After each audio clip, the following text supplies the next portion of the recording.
नमस्कार साथियों, एक बार फिर से आप सभी का स्वागत है आपके अपने YouTube channel Indian technical institute पर। और आज हम जो है ITI फर्स्ट ईयर के जो 20 मार्च को एग्ज़ाम हुए हैं उसमें जो क्वेश्चन पूछे गए हैं उनके आंसर देखने वाले हैं। तो कल हमें कम जो है क्वेश्चन स्टूडेंट्स ने भेजे हैं, तो जिसके कारण हम लोग जो है 15, 16, 17, 18, 19 तारीख को जो पेपर हुए हैं फर्स्ट ईयर के, उनमें जो क्वेश्चन पूछे गए हैं तो उनको भी हमने इस वीडियो के अंदर लिया है। तो अगर आपके एग्ज़ाम हो चुके हैं तो भी ये वीडियो आपके लिए नॉलेजेबल होने वाली है, और अगर आपके पेपर आगे होने वाले हैं तो भी ये वीडियो जो है आपकी इम्पोर्टेंट है, क्योंकि पेपर में जो क्वेश्चन है वो बार बार रिपीट हो रहे हैं। तो ये वीडियो आपके लिए नॉलेजेबल हो सकती है, तो वीडियो को जो है उसको अंत तक ज़रूर देखिएगा। और चैनल पर अगर आप पहली बार आए हैं तो चैनल को सब्सक्राइब कर लीजिए दोस्तों, क्योंकि इसी तरीके की एजुकेशनल वीडियो यहाँ पर मिलती रहती है आपको। तो चलिए दोस्तों शुरू करते हैं। आज का जो पहला क्वेश्चन आपको दिया गया था उसके अंदर तो फ्यूज़ कौन से प्रकार का है, आपको एक फ्यूज़ का डायग्राम दे रखा है और बोला गया है कि ये जो आपको डायग्राम दिख रहा है ये कौन से प्रकार का फ्यूज़ है। तो ये जो है इसमें आपको ऑप्शन दिए गए थे, चाकूदार कार्टिज फ्यूज़ है, हाई रैप्चरिंग कैपेसिटी फ्यूज़ है, या फिर फेरुल संयोजक कार्टिज फ्यूज़ है। या चौथा ऑप्शन आपके सामने हो सकता है कि कार्टिज फ्यूज़ की जगह वो बोल दे कि किटकैट फ्यूज़ है या रिवाइवल फ्यूज़ है। तो ये चार ऑप्शन आपको मिले होंगे। इसके अंदर जो है आपका सही आंसर जो है दोस्तों सही आंसर रहा होगा हाई रैप्चरिंग कैपेसिटी फ्यूज़। तो हाई रैप्चरिंग कैपेसिटी जो है इस फ्यूज़ के अंदर आपके और इम्पोर्टेंट क्वेश्चन कौन कौन से बनते हैं। तो सबसे पहला जो क्वेश्चन बनता है वो बनता है HRC का पूरा नाम। HRC का पूरा नाम क्या है? तो हाई रैप्चरिंग कैपेसिटी है दोस्तों, हाई रैप्चरिंग कैपेसिटी है। उसके बाद में इसके अंदर दूसरा क्वेश्चन क्या बनता है, तो इसका जो यूज है वो कितने एम्पियर से कितने एम्पियर तक कर सकते हैं अपने। तो इसका जो यूज होता है दोस्तों वो अपने 30 एम्पियर से 1000 एम्पियर तक, 30 एम्पियर से 1000 एम्पियर तक हम लोग जो है इस फ्यूज़ का यूज कर सकते हैं। इसके अलावा और क्वेश्चन क्या बनता है, तो इसके अलावा क्वेश्चन बनता है कि हाई रैप्चरिंग कैपेसिटी फ्यूज़ जो है उसके फ्यूजिंग फैक्टर का मान कितना है। तो उसके जो फ्यूजिंग फैक्टर का मान होता है 1.11 होता है दोस्तों। यानी कि इतने क्वेश्चन आपके पेपर में बनते हैं HRC फ्यूज़ से। जिन बच्चों ने किया है उनका जो है ये क्वेश्चन बिल्कुल सही होगा दोस्तों।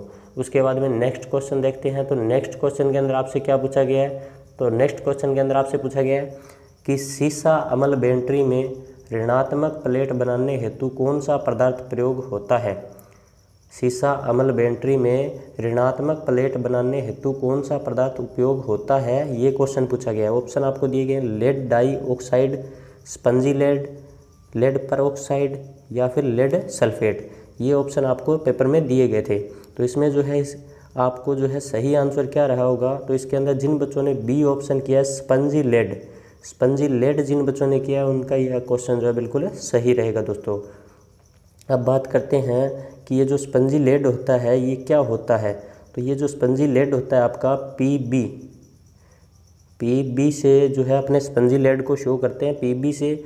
और अगर बात आ जाती है कि इसके अंदर धनात्मक प्लेट जो है आपकी, धनात्मक प्लेट किस धातु की बनाई जाती है, तो धनात्मक प्लेट जो होती है लेड परऑक्साइड की बनाई जाती है दोस्तों। लेड परऑक्साइड का मतलब क्या है, PbO2, PbO2 की जो है आपकी ये बनाई जाती है। यानी कि पेपर में अगर क्वेश्चन आ जाता कि आपकी जो है लेड एसिड बैटरी की धनात्मक प्लेट किस धातु की बनाई जाती है, तो लेड एसिड बैटरी की जो धनात्मक प्लेट है वो PbO2 की बनाई जाती है, लेड परऑक्साइड। और अगर ऋणात्मक प्लेट का ये क्वेश्चन पेपर में पूछा गया था तो जिन बच्चों ने स्पंजी लेड किया उनका ये क्वेश्चन बिल्कुल सही रहेगा, PB। अब इसके बाद में नेक्स्ट क्वेश्चन देखते हैं। तो नेक्स्ट क्वेश्चन के अंदर आपको जो है पेपर में पूछा गया था कि किस पदार्थ में ऋणात्मक तापमान गुणांक होता है, किस पदार्थ में ऋणात्मक ताप गुणांक होता है, ये क्वेश्चन आपसे पेपर में पूछा गया है।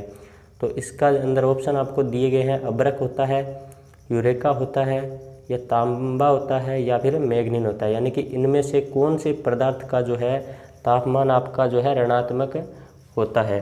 ऋणात्मक ताप गुणांक से मतलब क्या है कि जैसे जैसे तापमान बढ़ेगा वैसे वैसे प्रतिरोध के अंदर क्या फ़र्क पड़ेगा। तो इसको हम लोग क्या कहते हैं, तो इसको बोलते हैं NTC। तो जितनी भी आपकी दोस्तों अधातुएं होती है, जितनी भी आपकी अधातुएं होती है या अचालक होते हैं, तो उनका जो है आपका तापमान गुणांक जो होता है ऋणात्मक होता है, एनटीसी होता है, नेगेटिव टेम्परेचर कोफिशिएंट होता है। तो जिन बच्चों ने यहाँ पर ए ऑप्शन किया है अब्रक, जिन बच्चों ने ए ऑप्शन किया है उनका ये क्वेश्चन जो है बिल्कुल सही रहा होगा। और दूसरा क्या होता है, तो दूसरा होता है आपका पीटीसी, पीटीसी यानी कि पॉजिटिव टेम्परेचर कोफिशिएंट। तो पॉजिटिव टेम्परेचर कोफिशिएंट किनका होता है, तो ये जो सारी की सारी है बाकी बची हुई, तो यानी कि आपकी जो है जितनी भी धातुएं होती है उनका जो है पीटीसी होता है। जैसे जैसे टेम्परेचर बढ़ता है उसके साथ साथ में प्रतिरोध का मान भी बढ़ता है दोस्तों। तो इसके बाद में देखते हैं नेक्स्ट क्वेश्चन। तो नेक्स्ट क्वेश्चन के अंदर आपको जो है एक जोड़ दिख रहा है और पूछा गया है कि इस तार के जोड़ का क्या नाम है। आपको ऑप्शन दिए गए हैं, एरियल टेप जोड़ है, नोटेड टेप जोड़ है, डुअल लेक्स क्रॉस टेप जोड़ है, या डबल क्रॉस टेप जोड़ है। ये ऑप्शन आपको जो है पेपर में दिए गए थे। इसमें जो सही आंसर रहेगा दोस्तों, सही आंसर बी ऑप्शन। जिन बच्चों ने नोटेड टेप जोड़ किया है, जिन बच्चों ने नोटेड टेप जोड़ किया है, तो उनका ये क्वेश्चन जो है बिल्कुल सही रहा होगा दोस्तों। तो मैं पहले ही बता चुका हूँ कि वीडियो के अंदर क्वेश्चन जो है आपके पेपर में रिपीट हो रहे हैं, और आप लोग जो है वीडियो जो है उसको पूरा देखिए, और पेपर में आने वाले जो क्वेश्चन हैं वो आपके बेहतर तरीके से तैयार हो पाएंगे। इसके बाद में जो है नेक्स्ट क्वेश्चन देखते हैं। तो नेक्स्ट क्वेश्चन के अंदर पूछा गया है कि यदि किसी व्यक्ति को 20 मिली एम्पियर धारा का झटका प्राप्त होता है तो क्या प्रभाव पड़ेगा। कोई संवेदना, कोई जो है आपको संवेदना नहीं होगी, यानी कि महसूस भी नहीं होगा। उसके बाद में दर्दनाक झटका लगेगा, हृदय आघात होगा, बेहोश हो जाओगे। तो इनमें से क्या चीज़ होगी। तो पेपर में ये क्वेश्चन आपसे पूछा गया था, तो इसका जो सही आंसर होगा दोस्तों बिल्कुल जो है वो बी ऑप्शन, यानी कि दर्दनाक आपको जो है झटका महसूस होगा।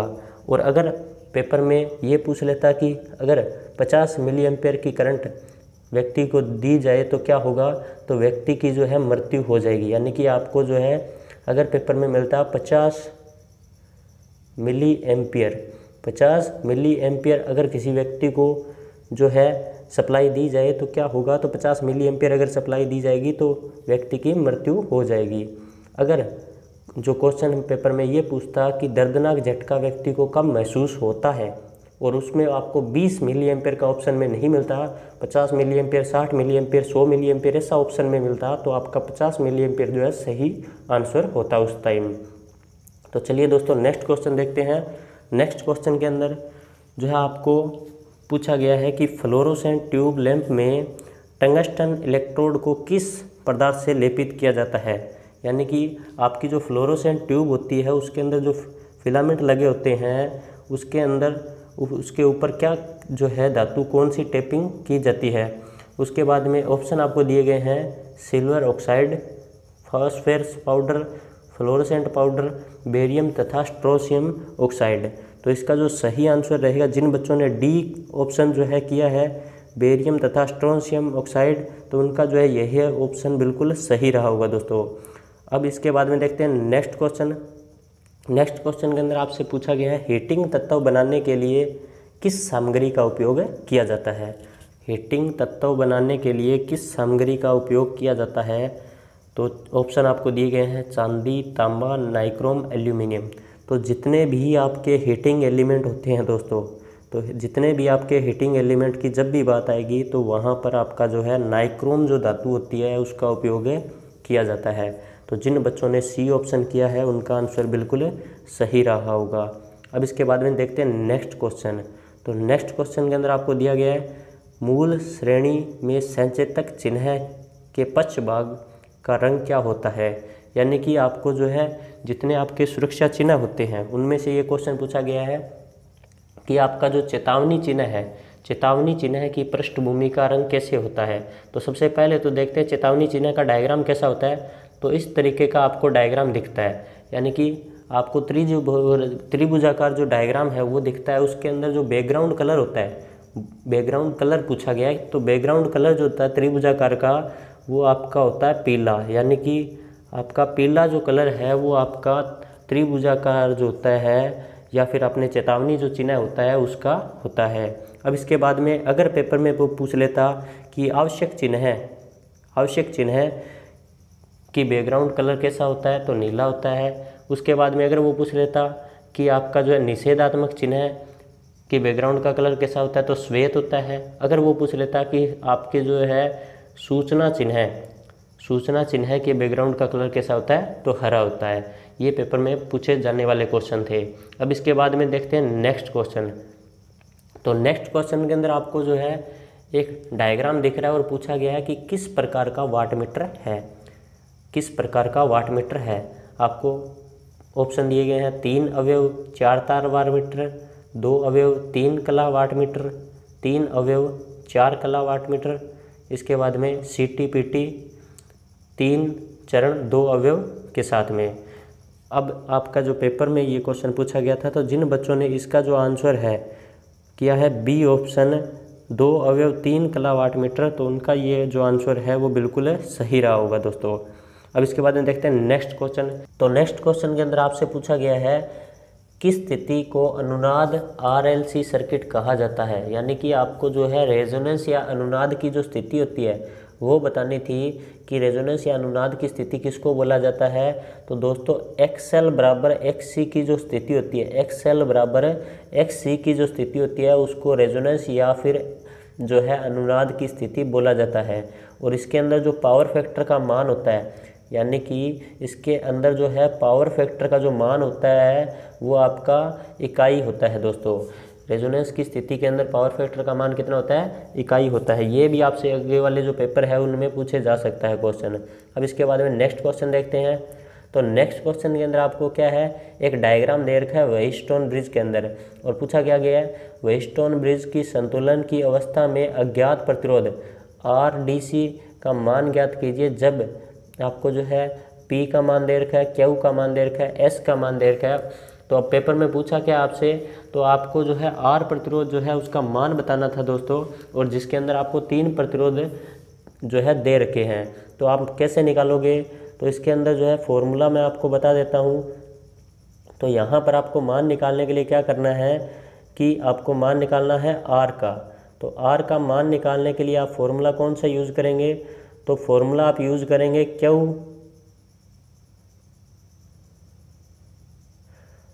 बटे में आपका जो है P इंटू में S।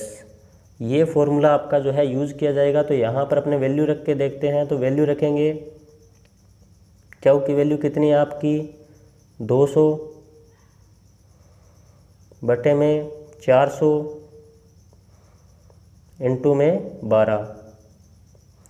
तो अभी यहाँ से अपने जो है 200 और 400 को डिवाइड करेंगे, उसके बाद में 1/2 आएगा। 1/2 को जब अपने 12 से गुणा करेंगे यानी कि 12/2 करेंगे तो यानी कि 6। तो इसका जो सही आंसर रहेगा जो दोस्तों वो बी ऑप्शन यानी कि 6 ओम जो है जिन बच्चों ने किया है उनका ये आंसर जो है बिल्कुल सही रहा होगा दोस्तों। अब इसके बाद में देखते हैं नेक्स्ट क्वेश्चन। तो नेक्स्ट क्वेश्चन के अंदर आपसे पूछा गया मोटराइज छेदनी का उपयोग है। आपको ऑप्शन दिए गए हैं लकड़ी में सामान्य छेदनीकरण के लिए, लकड़ी में आयताकार छेद करने के लिए, लकड़ी को छीलना व फिनिश देना, उसके बाद लकड़ी में हल्का छेदनीकरण तथा तेज़ किनारों की सफाई के लिए। तो इनमें से मोटराइज जो छेदनी होती है उसका उपयोग किस लिए किया जाता है, तो जिन बच्चों ने बी किया है यानी कि आपका जो है लकड़ी में आयताकार छेद निकालने के लिए, तो उन बच्चों का ये आंसर जो है बिल्कुल सही रहा होगा दोस्तों। अब इसके बाद में देखते हैं नेक्स्ट क्वेश्चन। तो नेक्स्ट क्वेश्चन के अंदर पूछा गया है कुचालक प्रतिरोध की इकाई है ओम, किलो ओम, मिली ओम, मेगा ओम। यानी कि आपसे पूछा गया इंसुलेशन रेजिस्टेंस यानी कि इंसुलेशन प्रतिरोध। तो इंसुलेशन की जो इकाई होती है यानी कि इंसुलेशन प्रतिरोध की किस में मापते हैं, तो इंसुलेशन जो होता है उसका प्रतिरोध कम से कम कितना होना चाहिए, 1 मेगा ओम होना चाहिए, 1 मेगा ओम होना चाहिए। और 1 मेगा ओम की वैल्यू कितनी होगी, तो 1 मेगा ओम की वैल्यू होगी 10 की पावर 6 ओम, 10 की पावर 6 ओम। उसके बाद में अगर मिली की बात करते तो 10 की पावर कितनी होती, 10 की पावर होती आपकी -3 ओम, -3 ओम जो है इसकी वैल्यू होती। उसके बाद में जो है अगर आपसे पूछा जाता किलो ओम, तो किलो ओम की वैल्यू कितनी होती, 10 की पावर 3 ओम। तो ये आपसे कोई भी क्वेश्चन पेपर में पूछा जा सकता है कि मेगा जो होता है वो किसके बराबर होता है, तो 10 की पावर 6 ओम के बराबर होता है। ये भी आपसे पूछा जा सकता है। और जिन बच्चों ने इसका जो आंसर है कुचालक प्रतिरोध की इकाई होगी मेगा ओम, तो जिन बच्चों ने डी ऑप्शन किया है उनका ये आंसर बिल्कुल सही रहा होगा। और आपको जो व्हाट्सअप नंबर नीचे दिया जा रहा है उस व्हाट्सअप नंबर के ऊपर आपके पेपर में जो भी क्वेश्चन आते हैं वो हमें कमेंट ज़रूर करें, ताकि आगे आने वाली जो वीडियोज़ रहेगी उनमें उन क्वेश्चंस को उठाकर और हम लोग जो है आपके लिए सॉल्व कर सकें। अब इसके बाद में चलते हैं नेक्स्ट क्वेश्चन की ओर। तो नेक्स्ट क्वेश्चन के अंदर जो है आपको दिया गया है 200 वाट और 250 वोल्ट रेटेड लैंप के गर्म प्रतिरोध की गणना कीजिए। यानी कि आपको एक शक्ति दे रखी है और वोल्टेज दे रखी है और बोला गया है प्रतिरोध का मान निकालना है। तो प्रतिरोध का मान निकालने के लिए जब आपको जो है पावर और वोल्टेज दे रखी हो तो कैसे निकालते हैं, तो पावर और वोल्टेज जब दे रखी हो तो आर की वैल्यू निकालने के लिए किसके बराबर होगी, आर होगा वी स्क्वायर बटे में पी। तो वी स्क्वायर बटे में पी के बराबर आपका जो है आर होता है। तो यहाँ से वी की वैल्यू कितनी है, तो 250 बटे में आपका जो है पी कितना है, तो 200। तो अभी अपने 250 जो है उसको मल्टीप्लाई करेंगे अगर 250 से, तो आपके जो है 1 0 से 1 0 कैंसिल, 25 625। और 625 को जब 2 से डिवाइड करेंगे, 625 का आधा करेंगे तो उस कंडीशन में आंसर आएगा 312.5 ओम। यानी कि जिन बच्चों ने सी ऑप्शन यहाँ पर जो है किया है उनका ये आंसर जो है बिल्कुल सही रहा होगा दोस्तों। अब इसके बाद में देखते हैं नेक्स्ट क्वेश्चन की ओर कि नेक्स्ट क्वेश्चन के अंदर आपको क्या दिया गया था। तो नेक्स्ट क्वेश्चन के अंदर आपसे पूछा गया सीसा अम्ल बैटरी का विशिष्ट घनत्व मापने हेतु कौन सा उपकरण प्रयोग किया जाता है। आपसे ये भी पूछा जा सकता था कि हाइड्रोमीटर का उपयोग किस लिए किया जाता है, तो विशिष्ट घनत्व मापने के लिए। तो इसका जो सही आंसर है दोस्तों, इसका सही आंसर क्या है आपका बी ऑप्शन। और अगर वो पूछता कि आपकी बैटरी की वोल्टेज मापने के लिए कौन सी चीज़ यूज़ की जाती है, तो उच्च दर निरावेशन tester high rate discharge cell tester जो है आपका उपयोग किया जाता है। उस कंडीशन में आपका जो आंसर होता है डी ऑप्शन। लेकिन जिन बच्चों ने अभी बी ऑप्शन किया है उनका आंसर बिल्कुल सही रहा होगा दोस्तों। चलते हैं नेक्स्ट क्वेश्चन की ओर। उसके अंदर पूछा गया ट्रांसफार्मर में कंजर्वेटर का कार्य क्या है। कंजर्वेटर का कार्य ट्रांसफार्मर में क्या है, ये आपसे पूछा गया है। तो नमी में के प्रवेश को रोकने के लिए, वायुमंडल में ऊष्मा को स्थानांतरित करने के लिए, अतिरिक्त दबाव को छोड़ने की अनुमति देने के लिए, लोड भिन्नता के कारण तेल के स्तर के विस्तार की अनुमति देने के लिए। तो आपका जो कंजर्वेटर होता है वो किस लिए उपयोग होता है, तो आपका जो ट्रांसफार्मर में जो तेल होता है, जो ट्रांसफार्मर में आपका तेल होता है उसको एक्स्ट्रा आयतन जो है आयतन प्रदान करने के लिए जो है यूज़ किया जाता है आपका कंजर्वेटर। यानी कि ट्रांसफार्मर के ऊपर की तरफ जो लगा होता है वो आपका तेल को एक्स्ट्रा आयतन देता है। यानी कि जिन बच्चों ने यहाँ पर डी ऑप्शन किया है उनका ये जो आंसर है वो बिल्कुल सही रहा होगा दोस्तों। अब इसके बाद में अपने जो है नेक्स्ट क्वेश्चन देखते हैं कि नेक्स्ट क्वेश्चन के अंदर आपसे क्या पूछा गया है, घरेलू वायरिंग की स्थापना में अनुमत रिसाव वर्तमान क्या है। यानी कि आपसे पूछा गया है कि जो आपकी घरेलू वायरिंग होती है उसमें लीकेज करंट का मान जो है वो क्या होना चाहिए दोस्तों। तो लीकेज करंट का जो मान है आपका वो आपका होना चाहिए दोस्तों 1/5000वां भाग कुल धारा का। यानी कि 1/5000वां भाग कुल धारा का आपका लीकेज करंट का मान जो है वो दोस्तों होना चाहिए। तो जिन बच्चों ने डी ऑप्शन किया है उनका आंसर बिल्कुल सही रहा होगा। अब इसमें पेपर में और क्या क्वेश्चन पूछा जा सकता था, पूछा जा सकता था कि एसी में आपका जो है लीकेज करंट का मान कितना होना चाहिए। तो एसी में लीकेज करंट का मान होना चाहिए 1/5000वां भाग। लेकिन अगर वो बात करता डीसी के अंदर लीकेज करंट का मान कितना होना चाहिए, तो डीसी की जब भी बात आती तो उसका जो आंसर होता वो होता 1/2000वां भाग। 1/2000वां भाग आपका जो है लीकेज करंट का मान डीसी में होना चाहिए। ये आपसे जो है पेपर में पूछा जा सकता था। तो चलिए दोस्तों नेक्स्ट क्वेश्चन देखते हैं। नेक्स्ट क्वेश्चन के अंदर आपसे पूछा गया है एम्पियर है या कूलाम है, यानी कि विद्युत आवेश की इकाई क्या है। इनमें से आपको जो है सही आंसर चूज़ करना था। तो जिन बच्चों ने यहाँ पर जो है डी आंसर किया है यानी कि कूलाम, तो विद्युत आवेश की जो इकाई रहेगी वो कूलाम ही रहेगी। जिन बच्चों ने डी आंसर किया उनका सही रहेगा। और इसके अलावा क्वेश्चन क्या है, तो देखिए इसमें वोल्ट भी इकाई है, वाट भी इकाई है और एम्पियर भी इकाई है। तो आपकी जो वोल्ट होती है वो वोल्टेज की इकाई होती है या ईएमएफ की इकाई होती है। वाट जो होती है वो वाट आपकी जो है पावर की इकाई होती है, और जो आपकी एम्पियर है वो आपकी करंट की इकाई होती है दोस्तों। तो जिन बच्चों ने जो है गुलाम आंसर किया उनका सही है, और साथ में ये जो 3 और इकाइयाँ हैं ये आगे आने वाले जो पेपर हैं उनके लिए इम्पोर्टेंट है और उनमें भी पूछी जा सकती है। तो वीडियो जो है उसको शेयर कर दीजिए ताकि आगे आने वाले जो स्टूडेंट हैं उनको बेनिफिट हो जाए। तो चलिए दोस्तों नेक्स्ट क्वेश्चन देखते हैं। नेक्स्ट क्वेश्चन के अंदर आपसे पूछा गया है एसी सर्किट में रिएक्टिव पावर का सूत्र क्या है। एसी सर्किट में रिएक्टिव पावर का सूत्र क्या है, ये आपको जो है कमेंट सेक्शन के अंदर कमेंट करना था। तो इसके अंदर जो है आपको ऑप्शन दिए गए हैं, रिएक्टिव पावर बराबर VI, रिएक्टिव पावर बराबर √2 VI, रिएक्टिव पावर बराबर VI cos फाई और रिएक्टिव पावर बराबर VI sin फाई। तो इसके अंदर जो इसका सही आंसर रहेगा दोस्तों, सही आंसर रहेगा आपका जो है डी ऑप्शन। तो जिन बच्चों ने VI sin फाई किया है उनका आंसर बिल्कुल सही रहेगा। और अगर वो पूछ लेता कि आपकी जो है एक्टिव पावर जो है वो बताइए, तो एक्टिव पावर का जो आंसर है वो आपका हो जाता उस कंडीशन के अंदर cos phi, VI cos phi, यानी कि एसी सर्किट में VI cos फाई जो है एक्टिव पावर का सूत्र होता।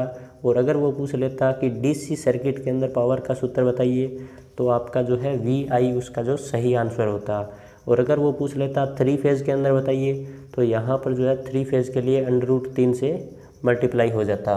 अब इसके बाद में जो है नेक्स्ट क्वेश्चन देखते हैं।